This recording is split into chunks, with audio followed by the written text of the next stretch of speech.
नमस्कार दोस्तों, स्वागत है आपका जीएस एवरीडे में। जीएस एवरीडे जो कि एक कॉम्पिटिटिव एग्जामिनेशन के लिए है, सो फुली डेडिकेटेड चैनल है।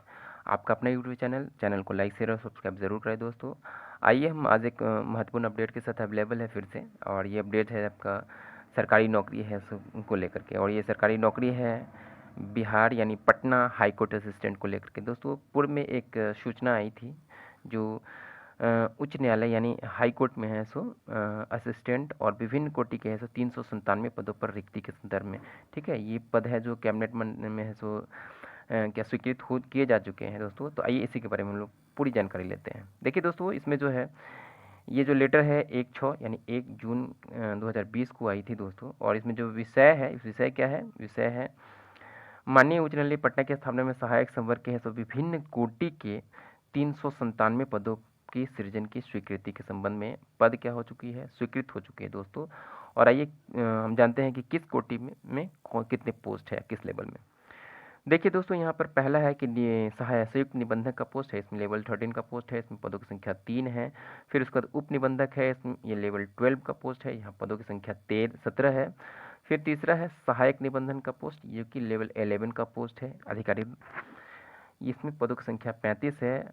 और फिर हम लोग लास्ट में बात करते हैं ये चौथे नंबर पे जो है प्रशाखा पदाधिकारी का पोस्ट, ठीक है, जो कि प्रमोशन का पोस्ट होगा। ये लेवल 9 का पोस्ट है और इसमें पदों की संख्या कितनी है, 75 है दोस्तों, ठीक है।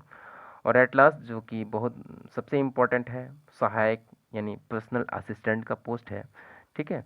तो यहाँ पीए के पोस्ट कितने हैं, तो पीए के पोस्ट ये लेवल 7 का पोस्ट है, यहाँ 267 पोस्ट है, जो सबसे इम्पोर्टेंट है जिसकी आप लोग तैयारी करेंगे दोस्तों, ठीक।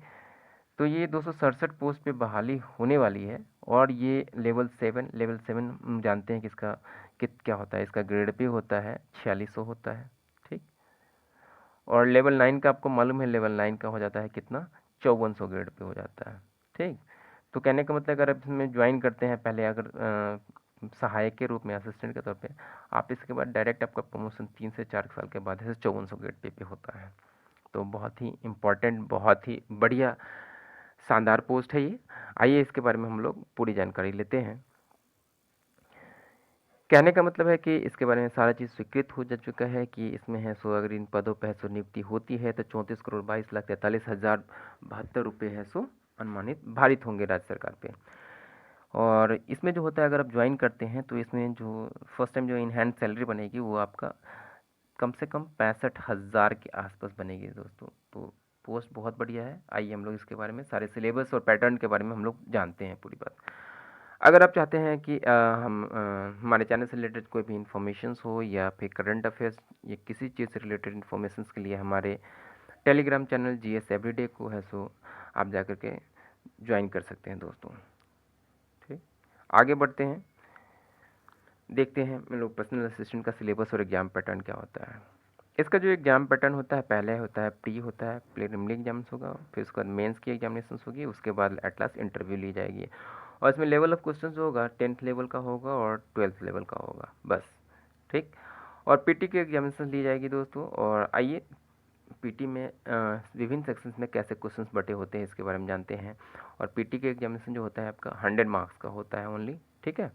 फिर मेंस भी 100 मार्क्स का ही होता है, ठीक। फिर इसका इंटरव्यू भी 100 मार्क्स का होता है दोस्तों। तो आइए हम लोग इसके बारे में विस्तार से जानते हैं। देखिए पीटी के जो सिलेबस है इसमें इंग्लिश भी होता है, हिंदी भी होता है, मैथमेटिक्स भी होता है, जनरल नॉलेज और करंट अफेयर्स का भी क्वेश्चंस होते हैं। जैसे इंग्लिश हो गया, इंग्लिश में 25 क्वेश्चंस रहेंगे, हिंदी में 20 क्वेश्चंस रहेंगे, मैथमेटिक्स में भी 20 क्वेश्चंस रहेंगे, करंट अफेयर्स में भी 25 क्वेश्चन रहेंगे, ठीक। सॉरी, हाँ लगभग नहीं, सभी में है 4 सेक्शन है, चारों सेक्शन से 25-25 क्वेश्चन रहते हैं।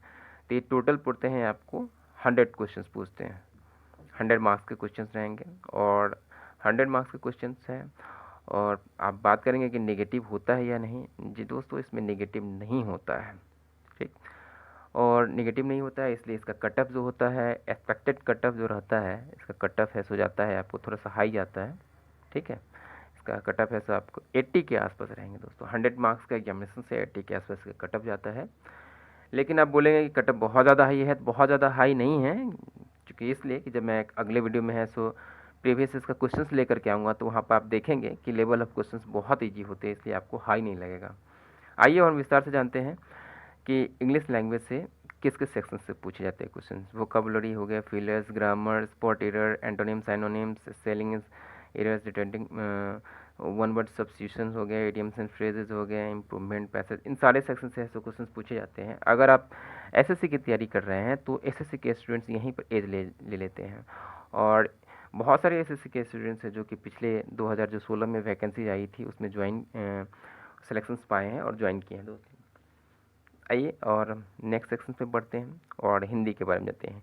हिंदी से दोस्तों है सो 20 क्वेश्चंस पूछे जाते हैं और यहाँ पर language, reading comprehension, clozes, sentence error भी रहता है और फिलर्स वगैरह, सैनोनिम्स, सिंटोनिम्स, कहने का मतलब है सो लिंग विभेद, सारे से क्वेश्चन से पूछे जाते हैं। यहाँ पर भी ईजी रहते हैं, आप पढ़ेंगे तो आसानी से बना देंगे।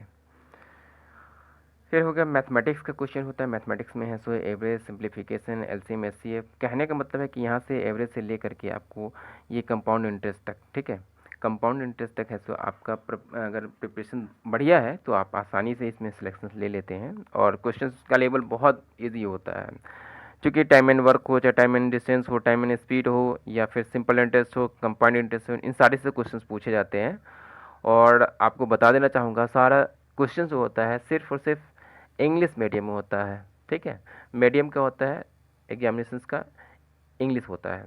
सिर्फ हिंदी को छोड़ करके, हिंदी सिर्फ क्या होगा, हिंदी में ही होगा, बाद बाकी सारे सेक्शंस इंग्लिश में होते हैं। इसीलिए अगर इंग्लिश जिसकी अच्छी है तो उनके लिए है सो ये एक्स्ट्रा एज मिल जाता है। फिर बताए देखिए कि करंट अफेयर्स से क्वेश्चंस और जीएस से क्या रहता है। तो वहाँ पर भी computer awareness, social studies, environmental studies, literature, social science and tech, polity, constitution, economy, science and tech, history हो गया, सोशियो जोग्राफी हो गया, करंट इवेंट्स, इन सारे से क्वेश्चंस पूछा जाता है। अगर आपको चाहिए तो आप इसका स्क्रीन शॉट्स ले सकते हैं। फिर आगे हम बढ़ते हैं और देखिए दोस्तों ये तो 4600 गेट पे का जॉब है। 4600 से डायरेक्ट आप 5400 गेट पे चले जाते हैं। तो मैं इसके बारे में जानकारी देना चाहता हूँ जो प्रीवियस एग्जामिनेशन जो हुए थे उसके बारे में। जैसे आप प्री क्वालिफाई कर गए हैं, कट ऑफ है सो आपको पता है कितने के आसपास जाती है। जब प्री आप क्वालिफाई कर जाएंगे तो उसके बाद आपका डिस्क्रिप्टिव यानी रिटन सब्जेक्टिव एग्जामिनेशन होता है, ठीक है। फिर आप ये मत पूछना कमेंट में कि भाई ये एग्जामिनेशन सर और रिटन होगा या ऑब्जेक्टिव होगा। तो सब्जेक्टिव एग्जामिनेशन लिया जाता है, 100 मार्क्स का एग्जाम होता है, 100 मार्क्स के हो लिए जाएंगे, ठीक है। 100 मार्क्स के यहाँ भी एग्जाम लिया जाता है, ठीक है। जिसमें क्या होता है जैसे हिंदी लैंग्वेज से हो जाता है और इंग्लिश लैंग्वेज से, तो 50 मार्क्स होते हैं दोनों सेक्शन से। कंप्राइजिंग क्या हो जाता है, एसे, कम्प्रीहेंशन, प्रीसिस, लेटर राइटिंग हो जाता है। इन सारे से ऐसे क्वेश्चन पूछे जाते हैं। और इसमें क्या है कि जैसे मान लीजिए 50-50 मार्क्स का दोनों सेक्शंस है। अगर आप मान लीजिए कि एक में आप है सो 50 में है सो मान लीजिए 48 मार्क्स से उठा लिए, दूसरे सेक्शंस में है मान लीजिए कि 17-18 या 19 मार्क्स में ही अटक गए तो आप डिस्क्वालीफाई हो जाएंगे। एटलीस्ट दोनों सेक्शंस में क्वालिफाई होना मतलब इम्पॉर्टेंट होता है कि एटलीस्ट आपको 20 मार्क्स जो चाहिए हैं ईच पार्ट। देखिए लिखा हुआ है, स्पष्ट लिखा हुआ है, ईच पार्ट 20 मार्क्स लाना ज़रूरी है। तो इसलिए इस बात को ध्यान रखना है। ऐसा नहीं है कि एग्जामिनेशंस में आपको वहाँ पर टाइम बहुत कम मिलता है। मेंस में, पीटी में तो आपको बहुत ज़्यादा टाइम मिलेगा, लेकिन मेंस में आप हड़बड़ा जाएंगे, आपको टाइम कम मिलेगा। तो ऐसा नहीं है कि भाई हम एक ही सेक्शंस को लिखे जा रहे हैं अच्छे से, या दूसरे सेक्शंस को हम रफ कर दिए, ऐसा नहीं है। हमको दोनों सेक्शंस पे ही बराबर ध्यान देना है। तो इस तरीके से जब आप मेंस क्वालिफाई कर जाते हैं, मान लिए कि आप अपने दोनों में है सो 45 लाया, एक में है सो 40 मार्क्स ही लाया, 40 मार्क्स ही लाया, तो इस तरीके से आपका सिलेक्शन हो गया। मान लिए आप इंटरव्यू के लिए इसके बाद है सो आप जब चले जाएंगे, जब इंटरव्यू के लिए जाएंगे तो वहाँ पर आपका इंटरव्यू लिया जाएगा। इंटरव्यू में होता क्या है, आपका है सो वहाँ पर है सो जो भी हो एजुकेशनल सर्टिफिकेट्स वगैरह जो है, कंप्यूटर प्रोफिशिएंसी और इंटरव्यू वगैरह के देह से देखा जाता है, ठीक है। मतलब कंप्यूटर का भी सर्टिफिकेट वहाँ पर चाहिए आपको, एजुकेशन क्वालिफिकेशन। क्योंकि वहाँ पर इंटरव्यू में होता क्या है कि आपका एक तरीके से है सो क्या होता है ना, डॉक्यूमेंट वेरिफिकेशन भी हो जाता है। तो बहुत भारी नहीं होता है, इसको हवा नहीं बनाना है कि मतलब इतना भारी होता है। ऐसे वैसे बहुत इजी लेवल का एग्जामिनेशन होगा। मैं इसका प्रीवियस ईयर का क्वेश्चंस लेकर के आऊँगा, मैं आपको दिखाऊंगा कितना इजी होता है। आप आसानी से अगर आप एसएससी सीएचएसएल की तैयारी कर रहे हो या रेलवे बैंकिंग किसी भी चीज़ की तैयारी कर रहे हो, आप आसानी से इसको क्वालिफाई कर सकते हैं। तो दोस्तों ये एक बेहतरीन अपॉर्चुनिटी है आप स्टूडेंट्स के लिए, जो कि है सो ऐसे भी है सो लॉकडाउन है और सिचुएशन इकोनॉमी है सो काफ़ी रसातल में चला गया है। तो ऐसे समय में ये एक बेस्ट अपॉर्चुनिटी लेकर के आया है पटना हाई कोर्ट।